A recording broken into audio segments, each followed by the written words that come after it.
Oke,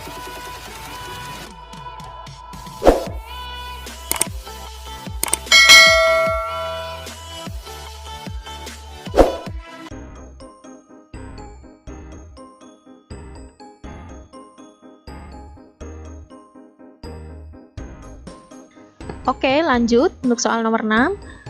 Di sini disebutkan pada acara pemilihan siswa teladan diperoleh 10 finalis. Nah, dari 10 finalis ini akan dipilih juara 1, juara 2, dan juara 3. Nah, ini karena ada spesifiknya ya, jadi kita khusus memilih ada urutannya, juara 1, 2, 3. Berarti ini pasti kasus permutasi. Nah, kalau kita menggunakan permutasi, berarti dari 10 finalis kita ambil atau kita pilih 3 orang juara, berarti 10 P3.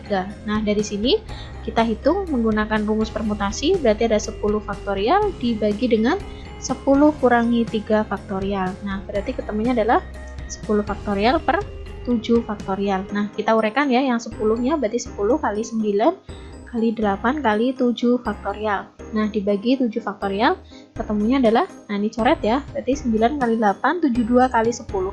Diperoleh 720. Nah, ini untuk soal nomor 6. Kemudian untuk soal nomor 7, nah di sini kalian perhatikan ada 4 jalur bus antara kota A dan B dan 5 jalur bus antara kota B dan C. Nah, berarti kalau saya ilustrasikan di sini ada 3 kota ya, yaitu A, B, C. Dari A ke B di sini ada 4 jalur. Kemudian dari B ke C di sini ada 5 jalur. Nah, seperti ini. Kemudian seseorang dapat mengadakan perjalanan menggunakan bus pulang pergi dari A ke C melalui B dengan jalur bus yang berbeda. Ini syaratnya ya, ada berapa banyaknya cara. Nah, dari sini berarti misalkan pas berangkat ya, kita dari A ke B berarti ada 4 jalur. Nah, berarti nanti 4. Nah, ini kan B ke C juga lanjutannya ya, berarti terjadinya bareng-bareng nih. Berarti ini gunakan aturan perkalian. 4 kalikan 5. Kemudian pas pulang, nah pulangnya otomatis kan jalur yang tadi sudah dipakai buat berangkat, berarti ini sudah kepake 1, sehingga pulangnya tinggal 4 jalur dari C ke B, kemudian dari B ke A berarti tinggal 3 jalur. Nah, dari sini berarti 4 kali 5 kalikan 4 lagi, kemudian dikali 3. Nah, hasilnya berarti ada 20 kali 12. Nah, ketemunya adalah 240 cara. Nah, ini untuk jawaban soal yang nomor 7. Kemudian untuk soal nomor 8, di sini suatu toko menjual buah apel, jeruk, dan mangga. Andi ingin membeli 18 buah di toko tersebut. Nah, jadi ada totalnya 18 buah seperti itu ya. Jika Andi membeli paling sedikit 5, jadi per jenisnya ada 5 untuk setiap jenis buah yang tersedia. Komposisi banyak buah yang mungkin dibeli Andi. Nah, ini bisa gunakan nanti pakai permutasi bisa ya. Ini merupakan salah satu cara saja. Dan kita bisa ilustrasikan dulu. Misalkan ada buah apel, jeruk, mangga yang tersedia di toko. Kemudian setiap jenisnya ini 5 minimal. Nah, totalnya ada 18. Berarti bisa kita ilustrasikan, misalkan apelnya ini saya beli dari yang paling kecil 5, jeruknya juga sama, yang paling kecil 5. Nah, berarti buah mangganya pasti harus membeli 8. Kalau ini dijumlahkan hasilnya 18. Nah, seperti ini ya. Kemudian ilustrasi berikutnya, misalkan saya beli ini tetap 5. Nah, ini saya beli jadi 6. Kalau sini udah jadi 11, berarti di sini butuh beli mangga 7 buah lagi. Nah, ini angkanya berbeda ya. Sehingga ini saya tulis. Kemudian kalau saya ilustrasikan lagi bisa 5, 7. Nah, 5, 7 kan sudah ada di sini. 5 dengan 7. Berarti ini nggak usah kita tulis lagi ya. Jadi ini bisa kita nanti permutasikan saja. Kemudian kemungkinan yang terakhir itu ada 6, misalkan buah apel, jeruknya juga 6, mangganya juga saya beli 6. Nah, setelah 3 kemungkinan ini, kalau kita cari itu tidak ada lagi angka yang, atau tidak ada lagi kemungkinan yang susunannya berbeda. Sehingga dari sini kita gunakan permutasi. Nah, di sini ada 3 angka dengan 2 angka yang sama. Berarti permutasinya adalah 3 faktorial per 2 faktorial. Nah, ini kalau kita hitung berarti 3 kali 2 faktorial per 2 faktorial gini ya. Nah, hasilnya adalah 3. Kemudian yang 5, 6, 7 berarti ada, ini beda semua angkanya. Berarti 3 faktorial, ini totalnya adalah 6. Kemudian yang bawah ini berarti 3 faktorial. Nah, ini kan angkanya sama semua, berarti bagi 3 faktorial. Sehingga ini ketemunya adalah 1. Nah, dari 3 kemungkinan ini semuanya bisa terjadi tapi bergantian ya. Berarti ini menggunakan aturan penjumlahan, hasilnya adalah 10. Nah, ini untuk nomor 8. Selanjutnya untuk soal nomor 9. Nah, di sini sudah mulai ke bentuk yang ada di soal ini senilai dengan. Nah, ini sebenarnya adalah manipulasi dari bentuk faktorial. Nah, kalau kalian perhatikan untuk menyelesaikan soal seperti ini, kalian lihat dulu angka yang ada di pembilang misalnya 18, 17, 16. Nah, kalau kita ingat faktorial itu kan perkaliannya sampai dengan 1 ya. Nah, ternyata di sini nggak ada sampai satunya nih. Setelah 16 nih berhenti. Nah, ini kalau saya tuliskan 18 kali 17 kali 16. Nah, misal saya buat sampai 1, berarti kan ada kali 15, 14, 13 dan seterusnya sampai 1. Berarti ini ada 15 faktorial di sini. Nah, kita tambahkan bentuk 15 faktorial. Kemudian yang bawah ini berarti jadi 15 faktorial seperti ini. Nah, kenapa ini ditambah 15 faktorial? Karena yang atas ini yang pembilang kita buat 15 faktorial, berarti yang bawah harus kita adakan lagi supaya tidak merubah soal. Kemudian yang 4, 3, 2, 1 ini sudah pasti dia 4 faktorial ya, karena perkalian dari 4 sampai 1. Nah, dari sini ini bukan dicoret ya, kalau dicoret kembali lagi ke soal. Nah, dari sini kalau kalian ingat dari 18, nah ini 15 kan berarti sampai 1 kalau 15 faktorial. Dari 18 sampai 15 faktorial ini artinya 18 faktorial. Nah, yang bawah berarti tetap 15 faktorial kali 4 faktorial. Nah, seperti ini untuk soal nomor 9. Berarti kita sudah bisa tahu jawabannya ya, yaitu yang D. Nah, ini untuk nomor 9. Kemudian nomor 10. Di sini ada sebuah losmen mempunyai 8 kamar yang disewakan. Suatu hari losmen tersebut menerima 3 tamu. Banyak cara menempatkan tamu-tamu tersebut ke dalam kamar. Nah, ada 3 tamu menempatkan ke dalam 8 kamar.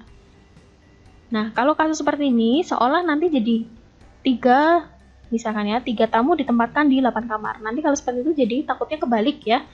Nah, kalian bisa logikanya seperti ini. Jadi kalau 3 tamu ini pasti butuh 3 kamar kan. Nah, dari 8 kamar ini berarti dipilih 3 kamar. Nah, otomatis dari 8 unsur diambil 3 unsur. Nah, kenapa gunakan kombinasi? Karena kasus-kasus kamar ini kan berarti dia tidak memperhatikan urutan ya. Jadi kamar yang disewakan itu kan bebas ya. Misalkan kamar 1, kamar 2, kamar 3. Dengan kamar 3, kamar 2, kamar 1 itu kan sama-sama 3 kamar tadi yang disewa. Sehingga ini urutannya tidak diperhatikan, sehingga menggunakan kombinasi. Kita hitung dengan rumus kombinasi ya, berarti 8 faktorial per 8 kurangi 3 ada 5 faktorial dikali 3 faktorial. Nah, dari sini kita uraikan 8 berarti jadi 8 kali 7 kali 6 kali 5 faktorial per 5 faktorial kali, nah 3-nya nih kita uraikan 3, 2, 1. Nah, ini kita coret ya biasa. Ini 6, berarti hasilnya adalah 56. Nah, ini jawaban di soal nomor 10. Kemudian untuk soal nomor 11, nah di sini ada perhitungan permutasi ya. Nah, kalau yang seperti ini kalian harus ingat nih. Pertama, ingat rumus permutasi NPR. Nah, ini rumusnya apa nih? Berarti kan ada N faktorial dibagi N min R faktorial. Ini yang pertama. Kemudian kamu juga harus ingat definisi dari faktorial. Ini adalah perkalian bilangan asli, turun ya. Misalkan saya buat dari N kali N min 1 kali N min 2 dan seterusnya sampai 3, 2, 1. Jadi terakhir sampai 1. Ini bisa juga perkalian naik ya, sama saja dari bilangan asli. Nah, dari dua definisi ini bisa kita terapkan ke soal. Di sini ada 2NP2. Berarti kita uraikan 2N menggunakan rumus permutasi. Berarti jadi 2N faktorial dibagi dengan 2N min 2 faktorial. Nah, ini ada ditambah N plus N seperti ini. Sama dengan, berarti ini ada N plus 1 P3. Berarti ada N plus 1 faktorial. Ini dikurungin gini ya. Dibagi dengan N plus 1 min 3 faktorial. Nah, seperti ini. Yang bawah, ini kalau kita hitung atau kita gabungkan ya, berarti kan jadi N min 2 faktorial. Nah, seperti ini.